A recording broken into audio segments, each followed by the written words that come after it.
Hi, it's Victor Kim, and welcome to our midweek meditation. It's good to be with you again. I've got a confession to make, and no, it's nothing like you might be expecting or you might be worried about. Um, I confess that I'm feeling a little bit vulnerable. Actually, I'm feeling a lot vulnerable these days. I'm supposed to be competent. I'm supposed to be competent, but I don't feel all that competent these days. I mean, things were good. Things were good um, a year and a half ago, 2 years ago. The church was doing well. We were growing. We had added staff. We were financially strong. We were active. But then out of nowhere, COVID hits. Everything gets stopped in its tracks cold. And we go through this unprecedented stoppage in physically being at church, whether it's in worship, whether it's in fellowship, whether it's in discipleship, whether it's in pastoral care, whether it's in mission, whatever it is, we just kind of had to stop cold in just about everything for a year and a half. And at first, I think the pandemic was another challenge to overcome, right? And the sense of competency, the sense that, oh yeah, I think we can do this. How do we do online worship? How do we create meaningful, engaging worship um, over over the internet? How do you preach into a camera? How do you talk into a camera? Pretend that someone's at the other end of the line. How do you get comfortable in this sort of format? And I guess you do what you can. You just have to make a commitment to say, well, we're going to do it. I remember the first time I really did some public speaking. It was back in my undergraduate days at the University of Calgary when I was a student in the Department of Political Science. And I remember we had to do a major presentation in front of our class, and I was nervous, super nervous. I'd never done anything to this extent before, and this was going to be in front of my peers, in front of my professor, and it was a big part of our mark. I remember I was wearing a red shirt that day that had little pictures of ducks on it. Um, and I made up my mind just before I went to class. No one has any expectations of me, one way or the other. The only person is me. So I'm going to get out there and I'm just going to be as natural as I can be and not worry about what others might think or their expectations because I knew they didn't have any. They didn't know me. And I went out there and I talked and gave that presentation, and a classmate came up to me and said, "I don't know how you do it. I could never do this." And I just remember thinking, wow, it's you just have to make a commitment. You have to just make a commitment and do it. It was the same thing when I gave my first sermon in seminary.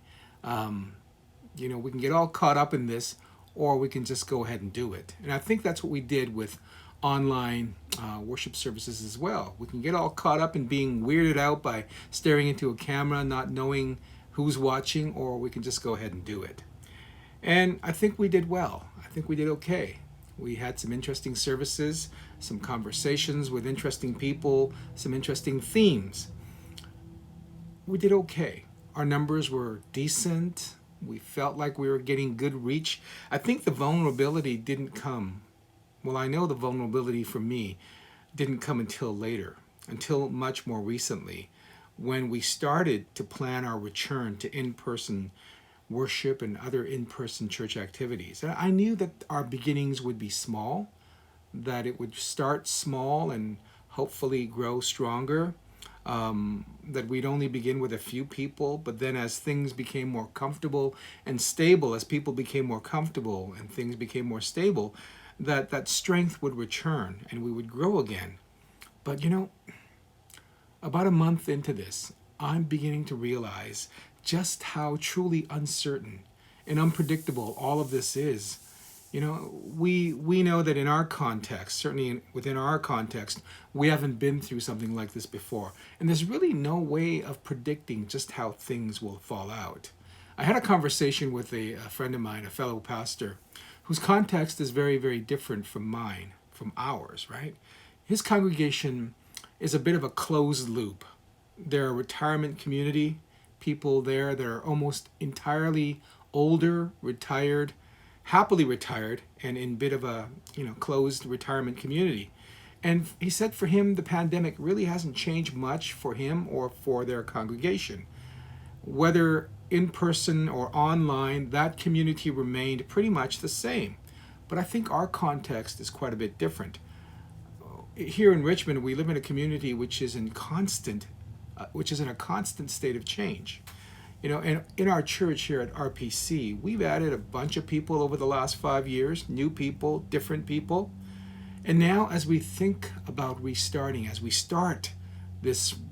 engage in this restart process, I'm not so sure whether those new people or even the people that have been with us for a long time are coming back.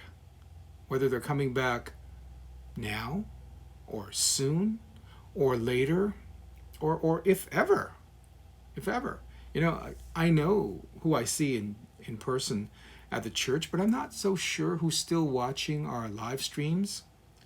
I don't know who's left, and we just don't know. And I don't know how many people have said after a year and a half of being away from physical church, well, you know what, this ain't so bad, and I'm not sure that I'm ever going to return. I don't know. So even though I know that the expectations are low as we begin again, I'm not as confident. I don't feel competent as I might have before. I certainly don't. I certainly realize that I'm not in control. Maybe we can do everything as we did before and hopefully even better, but even still, there's no guarantee of what the future will hold for us. We're not in control. I'm not in control. I don't feel very confident. I feel extremely vulnerable. There's a sense of helplessness about what I really can do about this situation.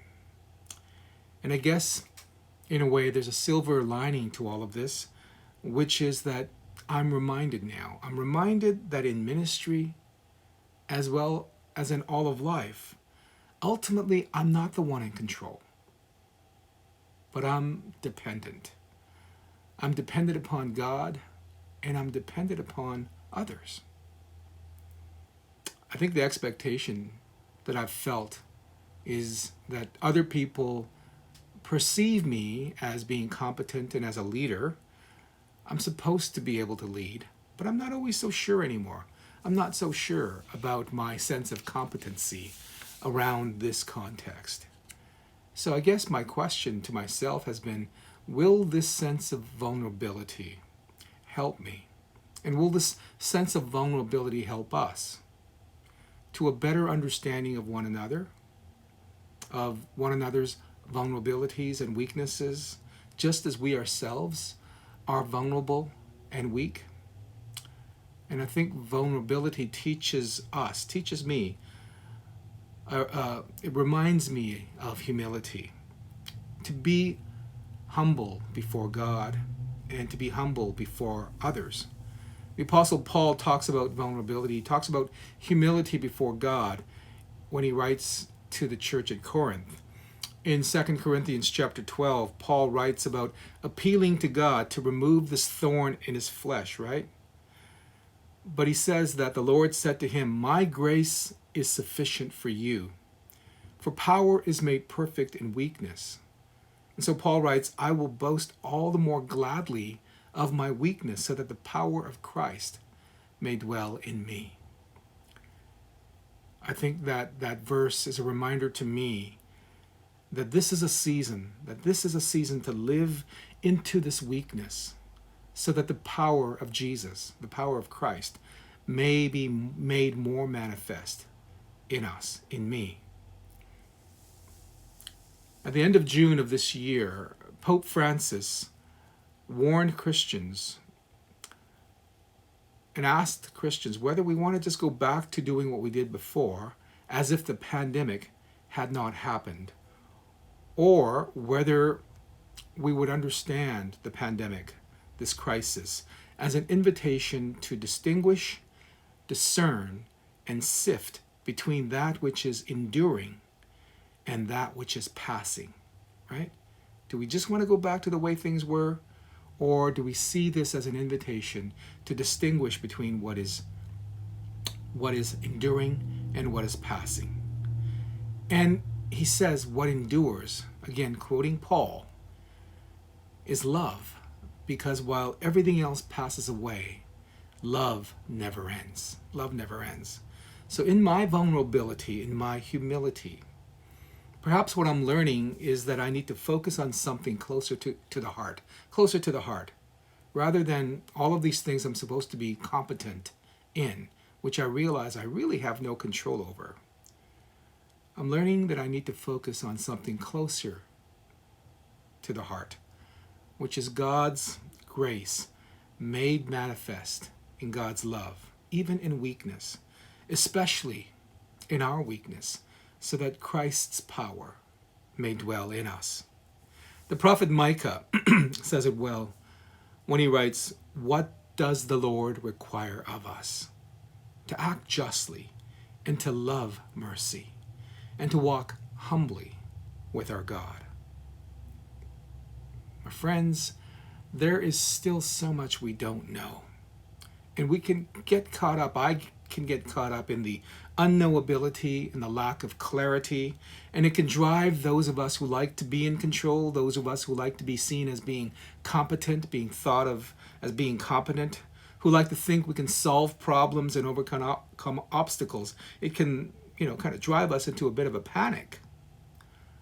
But again, Scripture reminds us to remain humble, to be open to vulnerability, to actually embrace weakness, and to focus on what we should, which is to love with mercy, to love with justice, and to walk humbly with vulnerability with our God. I pray that all of us, in our moments of vulnerability, in our understanding of our lack of control, will continue to, with humility, seek the strength of Christ in our weakness and focus on how to love one another, on those things that endure and are not just temporary. God bless you as you journey through this week. And I want to encourage you to listen to this meditation, this beautiful musical meditation that's been prepared by Dr. Gianni Berdetti, our music director. Wish you a good week, and we'll see you again soon. Take care.